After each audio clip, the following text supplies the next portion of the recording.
hills of Bethlehem, a young boy named David spent his days in the fields. He wasn't a warrior.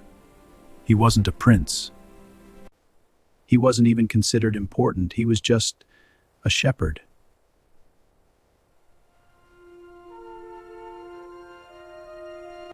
While his brothers stood tall and strong, David was left alone with sheep, a harp, and the open sky. But what others overlooked, God was watching. One day, a prophet named Samuel arrived in Bethlehem. God had sent him to anoint the next king of Israel. Samuel looked at David's oldest brother, strong, impressive. Surely this is the one.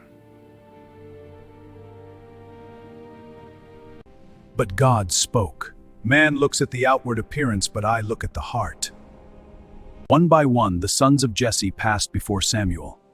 None were chosen. Are these all your sons? There is one more, the youngest. He is tending sheep. David was called in, dust on his feet, sun on his skin.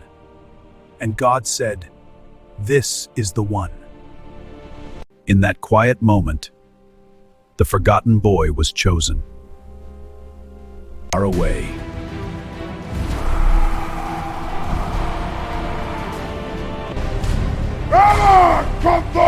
the war had begun. Their camp came a giant. His name was Goliath. He stood over 9 feet tall, armor of bronze, voice like thunder. Get me a man to fight! Day after day, no one moved. Even King Saul was afraid.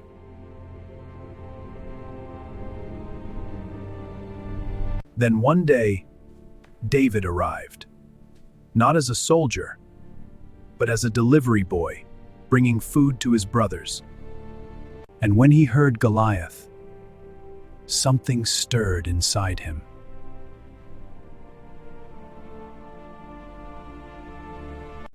Who is this man who defies the living God? Fear filled the army, but not David. David stood before King Saul. "You are just a boy."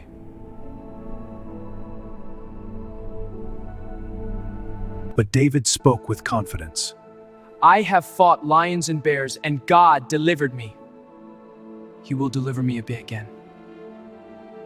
Saul gave David his armor, but it didn't fit.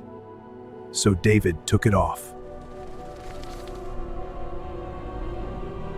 Instead, he chose 5 smooth stones and a sling. That was all. No armor, no sword, just faith. The battlefield fell silent. Goliath laughed. Am I a dog that you come to me with sticks? But David stood firm. He came with sword and spear. I come in the name of the Lord. He placed a stone in his sling, swung it, and released. The stone flew and struck Goliath's forehead. The giant fell, and in one moment, everything changed. David became a hero. Songs filled the streets. Saul has slain his thousands, and David his tens of thousands. But those words awakened jealousy in King Saul. What more can he have but the kingdom?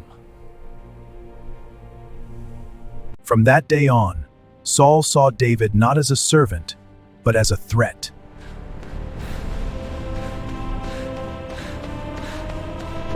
Saul tried to kill David. Again.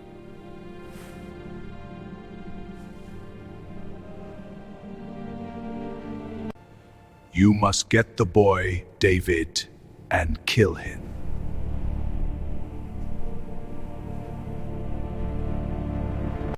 David ran, from palace to wilderness, from comfort to caves.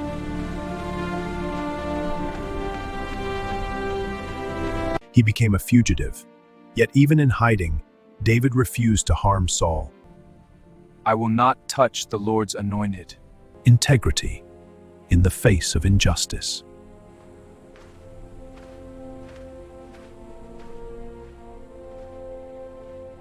In a dark cave, David had his chance. Saul stood vulnerable. One strike, and it would be over. But David chose mercy. He cut only a piece of Saul's robe. I could have killed you, but I didn't.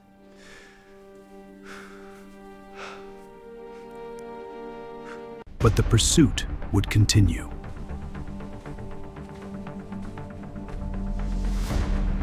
War came again. This time, Saul fell. The king was gone. Israel mourned.